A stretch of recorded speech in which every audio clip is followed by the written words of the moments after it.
ये कहानी पूरी तरह से काल्पनिक है। इसका वास्तविक घटनाओं, व्यक्तियों या स्थानों से कोई संबंध नहीं है। हमारा उद्देश्य किसी भी प्रकार का अंधविश्वास फैलाना नहीं है। ये सामग्री केवल मनोरंजन के उद्देश्य से प्रस्तुत की गई है। कृपया विवेक से देखें। कभी आपने सोचा है कि पुरानी वस्तुओं में किसी का अंश समा सकता है? ये कहानी एक ऐसे बक्से की है जो अपनी पुरानी यादों और एक खतरनाक आत्मा को समेटे हुए था। रवि एक छोटे शहर में रहता था और प्राचीन वस्तुओं को इकट्ठा करना उसका शौक था। एक दिन वो पुराने सामान की एक नीलामी में गया। वहां एक लकड़ी का बक्सा उसकी नजर में आया। बक्सा काले रंग का था और उस पर अजीबोगरीब नक्काशी थी। बक्सा देखने में साधारण लग रहा था, लेकिन उसे छूने पर अजीब ठंडक महसूस होती थी। नीलामीकर्ता ने बताया कि यह बक्सा एक परित्यक्त हवेली से मिला था और बहुत पुराना है, लेकिन उसने एक चेतावनी भी दी, ये बक्सा लीजिएगा तो अपनी जिम्मेदारी पर। इसके साथ कई कहानियां जुड़ी हैं। रवि ने इसे मात्र अंधविश्वास मानकर बक्सा खरीद लिया। रात को जब रवि ने बक्सा अपने कमरे में रखा तो उसने महसूस किया कि बक्से के पास अजीब खामोशी है।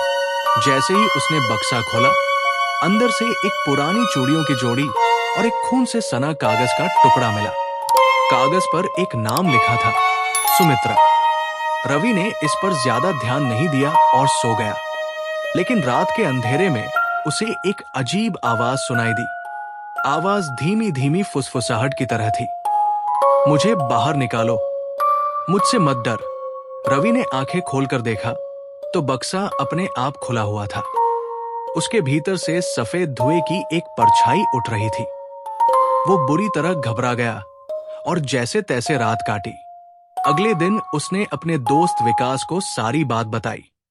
विकास ने उसे समझाया कि हो सकता है ये सिर्फ उसका वहम हो। दोनों ने मिलकर बक्सा फिर से जांचने का फैसला किया। जब उन्होंने बक्से को दोबारा खोला तो अंदर खून के धब्बे और गहरी खरोंचें दिखी, जो पहले वहां नहीं थी। उसी समय रवि को महसूस हुआ कि कोई अदृश्य ताकत उसे देख रही है। उस रात रवि को सपने में एक औरत दिखाई दी। वो सफेद साड़ी में थी और उसके चेहरे पर गहरी जलन के निशान थे। वो लगातार रो रही थी और एक ही वाक्य दोहरा रही थी, मेरा बदला पूरा करो, मुझे न्याय चाहिए। सुबह होते ही रवि ने बक्से की सच्चाई पता लगाने का निर्णय लिया। उसने उस इलाके के एक बुजुर्ग से बात की जो पुरानी कहानियों के बारे में जानता था। बुजुर्ग ने बताया कि सुमित्रा नाम की एक महिला इस इलाके में रहती थी। वो बेहद खूबसूरत और दयालु थी, लेकिन उसके पड़ोसी ने उसे जिंदा जला दिया था। कहा जाता है कि सुमित्रा का आत्मा इस बक्से में कैद है और वो किसी भी तरह से अपने हत्यारे से बदला लेना चाहती है। रवि ने बक्से को जलाने का फैसला किया ताकि वो इस मुसीबत से छुटकारा पा सके। जैसे ही उसने बक्से में आग लगाई, घर के सभी दरवाजे अपने आप बंद हो गए। सुमित्रा की आत्मा बक्से से बाहर आ गई। उसने रवि को घेर लिया और कहा, तुमने मुझे जलाने की कोशिश की, अब तुम भी मेरे दर्द का अनुभव करोगे। रवि का शरीर अचानक जलने लगा। वो चीख रहा था, लेकिन उसे कोई बचाने नहीं आया।